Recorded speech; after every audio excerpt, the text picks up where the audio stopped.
जैसे दास ने पहले भी सत्संग में बताया कई बार, ये दास एक बार सेब खरीदा था, एक सेब विक्रेता थे, और ये क्या करते हैं कि जिसके पास घना स्टॉक और बढ़िया सेब दिखा आदमी वहां आकर्षित होता है। उसने जहां उसने एक बना रखी थी रैक सी, उसमें नीचे तो ओरिजिनल सेब थी, ऊपर 2-3 उनमें रैक में पत्थर की इतनी गजब की सेब, उससे भी ओरिजिनल से भी सुंदर मूर्ति बनवा कर नो की नो आकार 10-12 रख रखी। तो शाम के समय उसकी जो सेब शाब थी सब छांट छांट के ले जा, जितनी बची हुई में थे छांटे सब, उनमें जो बच जा बढ़िया पा जा। तो दास ने भी कुछ सेब खरीदनी थी, वो सेब अच्छी थी नहीं। मैं कहने लगा भाई ये दे दे, ऊपर वाली तार के। ने बोला ये नहीं देनी। मैंने सोचा भाई तू पैसे 2 रुपये फालतू ले ले, बढ़िया माल तो दे दे, ये देनी नहीं ना। मैंने सोचा भाई क्यों नहीं देता। उसने उठा के बाद मेरे उतार के मेरे तीन दे दी, गिल्ले पकड़े, और मेरे हाथ में इतना भारा पत्थर वो, और तरह गजब। और दिखे उस ओरिजिनल सेब से भी सुंदर कलर, इतना शानदार बना रखी हुआ पत्थर की।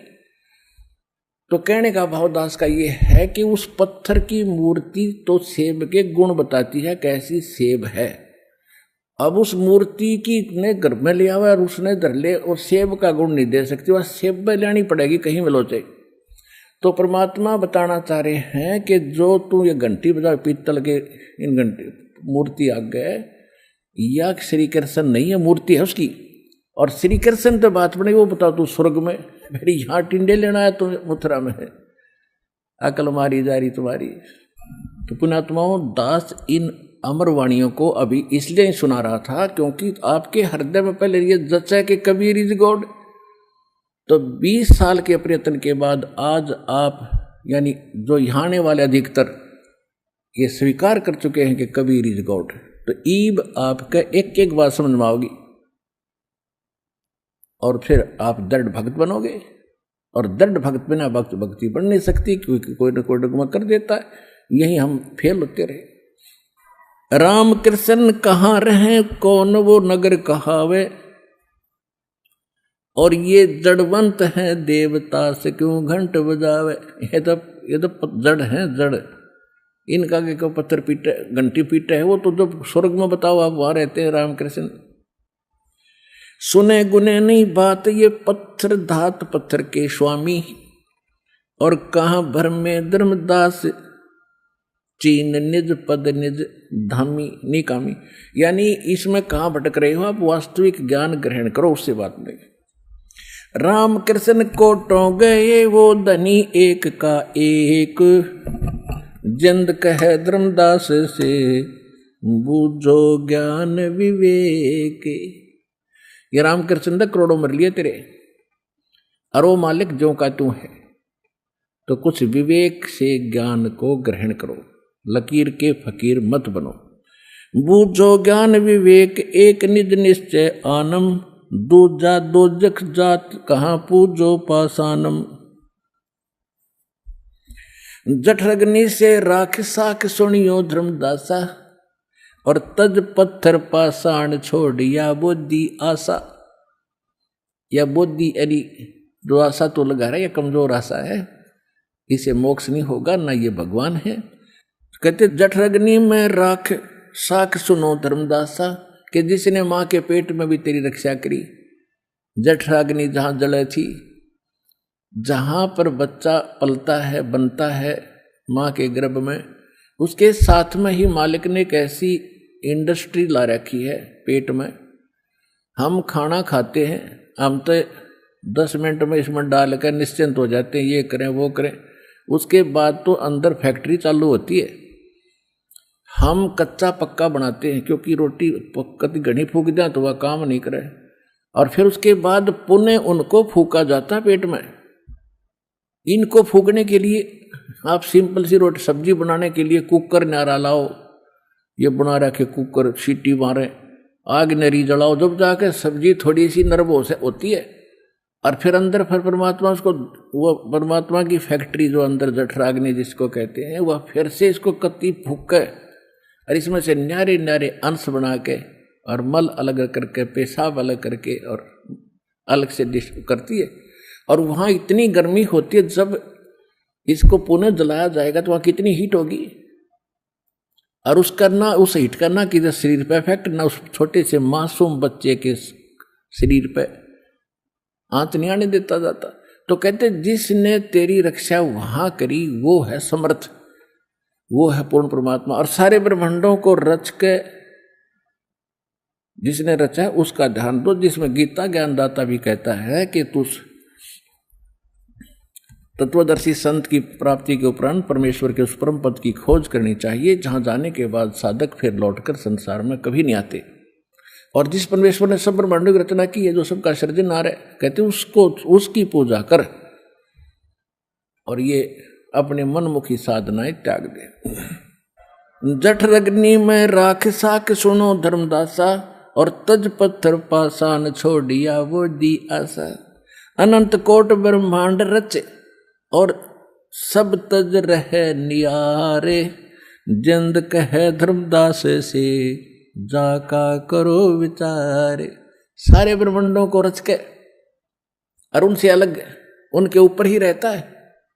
अब जैसे वैज्ञानिक ने वायुयान बना दिया और उसके अंदर बैठ गया ठाठ से, वो चालू कर दिया, चल भाई। अब वो वैज्ञानिक उस जहाज ने सर पर नहीं ठा रहा, उसके अंदर बैठा और बैठा अपना भोजन करा, उसके अंदर यह सारे सिस्टम हो रहे। तो इसी प्रकार परमात्मा ने सब ब्रह्मांडों को बना के छोड़ दिया, उसमें चाबी भर दी वचन से, अरे उन पर घूम रहे ठाठ से, उनको क्या सिर दर्द है। तो विज्ञान, इस नकली विज्ञान में अंतर हो सकता है, कोई डिफेक्ट आ सकता है, उस मालिक के विज्ञान में कोई अंतर नहीं आ सकता। जो उसने बोल दिया सो फाइनल होता है। अनंत कोट ब्रह्मांड रच सब तज रहे नियारे, जिंद कहे धर्मदास से जाका करो विचार। जाका करो विचार सकल जिन सृष्टि रचाई, वार पार नहीं कोई बोलत है सब गट माही। बोलत है धर्मदास सुनो जिंदा मम बाणी, और कौन तुम्हारी जात कहाँ से आए प्राणी। ओए होए, भगवान तो उसको स्वामी करे और धर्मदास जी भगवान को कहते ए जीव, ए प्राणी, तू कहां से आ, तेरी क्या जाति है, तू बोल रहा है बहुत गणा। बोलत है धर्मदास सुनो जंदे मम बाणी, कौन तुम्हारी जात कहां से आए प्राणी। सरगुण सेवा सारे है निर्गुण से नहीं ने, सुन जिंदे जगदीश तू हमें शिक्षा क्या दे। कहते मैं तो सरगुण पूजा करता हूं मूर्तियां की, मैंने निर्गुण से कोई लेना देना नहीं। और तू मुझे क्या दीक्षा देता है जिंदा, मैं सब ज्ञान से परिपूर्ण हूं। बोले जंद कबीर सुनो बाणी धर्मदासा, हम खालक हमसे खलक ये सकल हमरा प्रकाशा। अब देखो परमात्मा ने कहा कि बोले जंद कबीर सुनो बाणी धर्मदासा, सुन मेरे वचन। हम खालक, खालक माने सारी सृष्टि का रचने वाला, और हमसे ये खलक या सारी सृष्टि मेरे से ही बनी है, और ये सकल हमरा प्रकाशा। हम रचे सब पाषाण नदी ये सब खेल हमारा, अचरा चरचौ खानी बनी विधि 18-12। हमसे ब्रह्मा विष्णु ईश है कला हमारी, हम ही पद परवान कल्प कोट युग तारी। हम साहेब सतपुरुष हैं ये सब रचना हमारे, जिंद कहे धर्मदास से हम पूर्ण करतार। अब यह धर्मदास के गले नहीं उतरा कि क्यों सारी झूठ बोल रहे हो। एक मुसलमान मान रहा था, एक जिंदा महात्मा में बैठे एक प्राणी समझ रहा था। और परमात्मा क्या कहते हैं, हम साहेब सतपुरुष हैं ये सब रचना हमारे, जिंद कहे धर्मदास से हम पूर्ण करतार। अरे फिर बिदक क्या एकदम, अरे क्या बात कर रहे हो, आपने शर्म नहीं आती, एक 2 कोटि के जीव अपने आप को भगवान कहते हो। परमात्मा फिर अंतर्ध्यान हो गया। यानी ऐसे ऐसे 5-6 बार परमात्मा ने उसको झटका दिया, जबकि तब उसकी बुद्धि ठिकाने आई। हम इतने उल्टे ज्ञान में रंग दिए काल। अब परमात्मा बता रहे हैं, बोलत है धर्मदास सुनो सर्वंगी देवा, और दिक्कत पिंड और प्राण कहो तुम अलख अबेवा। नाद बिंद की देह शरीर है प्राण तुम्हारे, तुम बोलो बड़ बात न आवे दिल हमारे। खान पान स्थान देह में बोलत दीसम, और कैसे अलख स्वरूप भेद कही जगदीशम। कैसे चंद और सूरज, और कैसे नदी गिरपासाना, और कैसे पानी पवन धरणी पृथ्वी असमाना। कैसे सृष्टि संजोग विजोग करी किस भांति, कौन कला करतार कौन विद अवगत नाती। अब धर्मदास जी पूछ रहे हैं कि आप अपने आप को भगवान कह रहे हो। जब दोबारा मालिक फिर मिले, फिर ठीक बोला थोड़ा सा कि नो बताओ, आप खाते हो पीते हो, सामने बैठे मुझे दिखते हो, भगवान तो निराकार है। आप पुण्यात्मा, हमारी सारे सबकी बुद्धि कति फेल हो रही थी। दास विष्णु जी का पुजारी था, विष्णु जी की मूर्ति को रोज माथा टेक्या करता, सामने मूर्ति रखते थे, कागज पत्थर की जैसी भी थी। और फिर भी कभी चर्चा चलती थी कि भगवान कैसा है, को तो निराकार है, दिखाई नहीं देता, प्रकाश दिखता है। तो वह बुद्धि धर्मदास की सेट हो रही थी। कहने लगे कि तुम भगवान कहो, और मेरे सामने बैठे हो, खाते पीते दिखते हो, और सारा कुछ आपके शरीर भी दिखाई देता है। परमात्मा, तुम कैसे परमात्मा हो? परमात्मा बोले कि देख, निरख पर कर देख हमारी पंच भौतिक निकाया, मेरा शरीर तेरे जैसा नहीं है, मैं विधेय हूँ। विधेय का मतलब है कि तुमसे भिन्न देही है मेरी। विधेय का अर्थ यह होता है बिना देही का नहीं। विधेय जैसे विज्ञान है, यानी विशेष ज्ञान को विज्ञान कहा, तो विधेय का अर्थ है तुमसे भिन्न विशेष देही है मेरी, आप जैसे 5 तत्वों की नहीं है।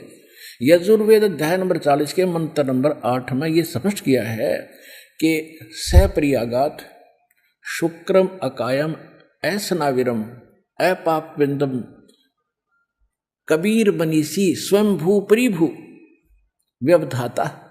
सारे ब्रह्मांडों का रचने वाला, सबसे पहला देहधारी, प्रियागात सप्रियागात, वो सबसे पहला देहधारी है। लेकिन उसकी जो शरीर है उस परमात्मा का, शुक्रम अकायम ऐसनाविरम। अभी नानाडिया ने, जो वेद के ज्ञानियों ने अकायम शब्द पकड़ लिया, अकायम माने बिना काया का, उसमें शुक्रम अकायम ऐसनाविरम लिखा है। शुक्रम माने माता पिता के बीज से, शुक्र कहते हैं उसको, और उससे ना, उससे बनी हुई काया नहीं है, और ऐसनाविरम है, उसमें नाड़ी तंत्र नहीं है। तो अकायम भगवान निराकार होता तो अकायम में लिख देते, शुक्रम और बिना स्नायु का क्यों लिखा उसमें?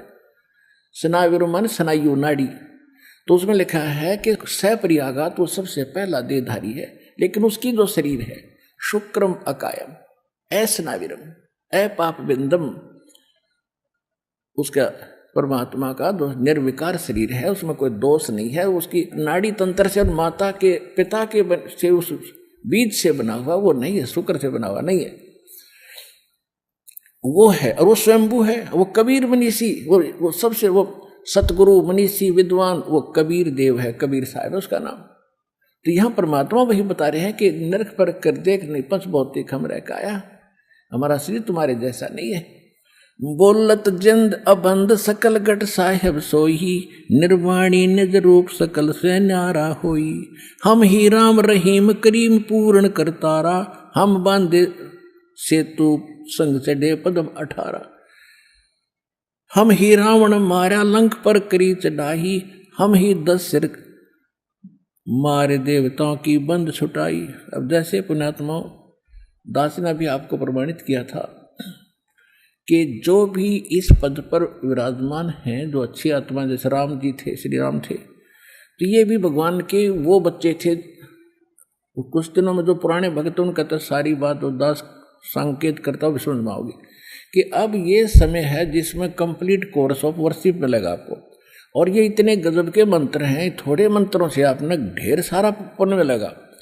जैसे गरीबदास साहिब जी ने कहा कि सतनाम पालड़े, 2 अक्षर का सतनाम है वो, रंग होरी हो और 14 लोग चढ़ावे राम रंग होरी हो, और तो ना तुले तुलाया राम रंग होरी हो।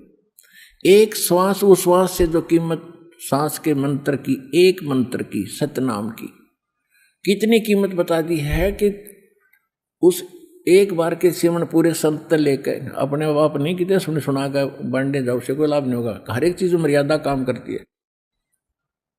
इस दास से वो मंत्र लेकर और फिर मर्यादा में रहते हुए एक सांस का सिमरन आपका कितनी कीमत देगा आपको। हम एक छोटा सा सरपंच बन जाए, उस समय ने सोचा घना काम बन गया। कोई चेयरमैन बन जाए, उसमें ने सोचा बहुत ही बड़ी उपलब्धि होगी। कोई एमएलए बन जाए, ने सोचा काख पीटा पता नहीं के पा लिया। और मंत्री, मुख्यमंत्री, प्रधानमंत्री एक टुकड़े का बन जाता है तो घनी ऊंची अपनी महिमा मान लेता है। परमात्मा कहते हैं कबीर सब जग निर्धना, धनवंता ना कोय, धनवंता सो जानियो जिस पर राम नाम धन होए। राम नाम का धन कौन सा होगा? राम नाम जप कर ठर होई, ओम सोहम मंत्र दोई। ये क्लियर भी कर दिया गरीबदास जी ने कि राम नाम ये है, इसको जप कर स्थाई स्थान प्राप्त करो। और ये है वो सतनाम, 2 अक्षर का, बार बार नहीं बताऊंगा। तो यहां बताया कि सतनाम पालड़े रंग होरी हो, एक तखड़ी के एक पालड़े में एक सांस के नाम की कीमत दर्जो। और 14 लोक चढ़ावे राम रंग होरी हो, 3 लोक पासंग धर रंग होरी हो, तो ना तुले तुलाया राम रंग होरी हो। कि अगर तुम यहाँ खुशी मनाना चाहते हो तो इस राम नाम की भक्ति कर ले। राम के रंग में रंगने के बाद फिर यहाँ का सुख भी तुम्हें तभी प्राप्त होगा। न नकली होली करते हो, लाल पीले कपड़े कर लेते हो, इससे कोई लाभ नहीं होगा। कल किसी का उकचुक हो जाती है, कोई डेथ हो जाती है, मना के दिखाओ होली। एक भगत कह रहा था हमने 11 साल हो गए कोई त्योहार नहीं मना लिया। हमारे परिवार में कोई ऐसी मृत्यु हो जाती है, कोई रिश्तेदारी में हो जाती है, हमने त्योहार मना के नहीं देख लिया। तो परमात्मा कहते ये होली राम रंग की होली ग्रहण करो तुम, इसमें फिर होली भी या असली होली तय। तो कहते हैं इस सतनाम का एक मंत्र की इतनी कीमत है। जैसे इस दास का जन्म किसान परिवार में हुआ और हमारे घर पर ये सेठ लोग, बिजनेस व्यापारी गेहूं बाजरा ज्वार सौदा लेने आते थे। तो हमारे पिताजी पहले कहते थे भाई लाला जी आपकी तखड़ी दिखा, इसके में इसमें गड़बड़ ना होनी चाहिए। जब दिखाता था लो जी, और थोड़ी बहुत त्रुटि होती थी तो उसी कणक से जैसे गेहूं तोलना हो, थोड़े से 4 10-20 गेहूं उठाए दाने और एक साइड में डाल दिए, वो एररलेस होगी, उसमें त्रुटि नहीं रही। वो पासिंग कह रखी मानी जाती, वो पासिंग था उसमें पड़ी रह थी, वो सौदे में नहीं आती थी। और उसी तरफ बट्टे रख देते थे फिर, और दूसरे पलड़े से फिर भर भर कर तोल के वो 10 20 50 100 मन गेहूँ तोले जाते थे। तो सौदा तो वो गेहूँ का वो था, 100 मन 50 मन जो लिया उन्हें, और वह 5 से 4 दाने पड़े थे वो एक साइड में, वो सौदे में नहीं आते।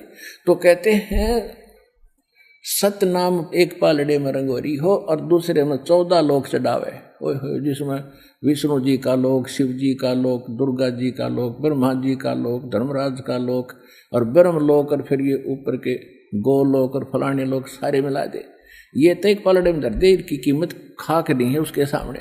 और 3 लोक पासिंग धरे, पृथ्वी का पूरी पृथ्वी, स्वर्ग लोक और पाताल लोक पासिंग धरे, तो ना तुला तुला राम रंगोरी। आपने पता नहीं, दास ने पता कि सचमुच सच्ची बात है। दास जोरी स्मारक का, और आपको जोरी बनाने के लिए प्रमाण दास कर रहा कि आप भी जोरी बन गए, बनोगे और बन भी गए भगत जो ज्यादा ज्ञान समझ के। तो क्या कहा है कि 3, तो कहने का भाव तो दास आपको बता रहा था कि इसमें एक वाणी, क्योंकि ये है सूक्ष्म वेद, सवसम वेद यानी तत्व ज्ञान, इसमें एक एक वाणी में घड़े गुड़ रहे थे, इसलिए ये समझ में नहीं आई किसी के। आज तक पटक सर पटक का मर गए, पता नहीं क्या कह रखा है। यहाँ कह रहे हमने पुल बांधा, हमने रावण मारा, राम का भी उतना था उसको कुछ करने का। परमात्मा ने वो पत्थर भी परमात्मा ने हल्के किए थे। कबीर साहब ने जो मुनिंद्र रूप मारे थे त्रेता युग में, एक पहाड़ को हल्का किया था। कभी सुनाएंगे आपको कथाएं, जब परमात्मा के प्रगट दिवस पर विशेष लीला ही सुनाएगा दास आपको, अगले समागम जो आने वाला है। तो कहने का भाव है कि उसमें वो भी परमात्मा ने दया करी थी, क्योंकि ये राम कृष्ण भी उसी के बच्चे हैं और ये घने भक्ति धन के संग्रहित था, घने भक्ति धन थे। और वो भक्ति इस समय प्राप्त करी थी उन्होंने, किसी युग में, किसी कलयुग के इस पिछली पीढ़ी में। और जो पार नहीं होंगे वो काल के फंस जाएंगे। अरे ये इतनी कमाई आप तो रोजाना ना जाने कितने सांस का सिमरण करते हो, और एक सिमरण की इतनी कीमत, और सारे जीवन में पता नहीं कितनी कमाई कर लोगे। और यदि आप पार नहीं होए फिर फंस गए काल का। स्वर्ग में राजा बना, स्वर्ग का देवता बना देगा, माँ स्वर्ग में ले जाएगा, सबको अलग अलग जो भक्ति करे और सबकी न्यारी न्यारी स्थानों पर, आपको भिन्न भिन्न स्थानों पर इसका बेनिफिट देगा। साथ में इसका अपना एक कमीशन है वो लेता है, और पूंजी आपकी खत्म होगी। अरे रामकृष्ण नर की फिर भी गणियाँ बच जाती है। ऐसे जो पुण्यात्मा बनते हैं तो उन्हीं में से ये फिर सिलेक्ट करता है, अपने पुत्र रूप में पैदा करता उन आत्माओं को। उनकी पूंजी तो वह अपनी ओर से, अरे उसके उनको दुरुपयोग करके उनको पाप का भागी और बनवाता है। और जहाँ जब वो रामकृष्ण रूप में जब विष्णु जी आए, विष्णु जी भी तो उसी के बच्चे हैं जो विष्णु बने, किसी वो भी कभी इस कलयुग में मालिक की पूजा कर रहे हैं, तो उनको जब दुख होता है तो वो भी साथ वही देता है जाके। जब रावण नहीं मर रहा था, पसीने आ गए थे उसका, रामचंद्र जी के, जब परमात्मा ने जाके गुप्त रूप से जब उसकी नाभि में ठोका था तीर, वो तो सामने बराबर का योद्धा था, राम कहते छक्के छुड़ा रखे थे उसने, रावण ने। तो कहने का भाव ये है, कहते धनी का जगत का पेख ना पेखा, धनी का नाम ना लेखा। जो कर रहा था उसका पता भी कोई नहीं क्या। तो यहाँ वो बता रहे हैं कि हमने ही कराया था सारा काम। तुम रामकृष्ण को तो सिर्फ एक महिमा दी थी कि इनके पुजारी हैं, भक्ति की आस्था बनी रहेगी। इस कलयुग तक भक्ति की आस्था बनाए रखने के लिए आपके हृदय में मालिक ने स्वयं आगे ना आकर के, चाहे को किसी की पूजा करे, उसी के माध्यम से जाकर उसका फल दे आई। और काल ये चाहता है कि भक्तिहीन हो जा, इसी भक्ति कराऊं करती नकली, और ये भगवान से आस्था उठ जाए। जैसे सारा चीन नास्तिक बनवा दिया, महात्मा बुद्ध बेच के रूस नास्तिक कर दिया। अरे थोड़े कुछ दिनों में यहाँ भी नास्तिक कैसे हो रहे थे, हम के कौन सी भक्ति करें थे, माया माया लूटने की होड़ ला रखी थी, बस किसी तरह बन जाओ। तो ये चाहता था कि भगवान से दूर हो जाए, गलत साधना करें, भगवान से कोई लाभ मिले नहीं, और ये फिर खत्म हो जाए कहानी। और भगवान ने चाहा था किसी प्रकार इस युग तक, इस समय तक इनमें थोड़ी बहुत आस्था भी जागती रहेगी ना, तो फिर थोड़ी भी जोत जलती रह जाए, उसमें और घी डाल दो, फिर शुरू होगी न्यों की न्यों करेगी। तो दास डाल लेगा सत भक्ति का घी आपकी जलती हुई जोतों में, ये फिर